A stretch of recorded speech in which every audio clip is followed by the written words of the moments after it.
Hello বন্ধুরা, দেখে নাও আজকে আমি কী রান্না করেছি। আজকে করেছি সাদা ভাত, তার সাথে রয়েছে বেগুন ভাজা, আর এদিকে রয়েছে কলমি শাক ভাজা, আর তার সাথে রয়েছে নিমপাতা ভাজা, আর এই সাইডে দেখো রয়েছে পুঁই শাকের তরকারি, সয়াবিনের তরকারি, আর রয়েছে আম দিয়ে ডাল।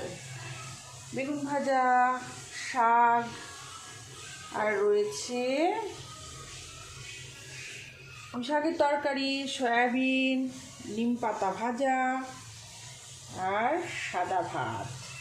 রোজদিন যদি আমার ভিডিও দেখতে ভালো লাগে, লাইক কমেন্ট শেয়ার সাবস্ক্রাইব তো অবশ্যই করো। সাবস্ক্রাইব করতে একদম ভুলো না। পিয়ালি ব্লগ দেখতে থাকো আর পিয়ালি ব্লগের পাশে থাকো, আর দেখো আমি রোজদিন কী রান্না করি। ভালো লাগলে সাবস্ক্রাইব তো অবশ্যই করবে।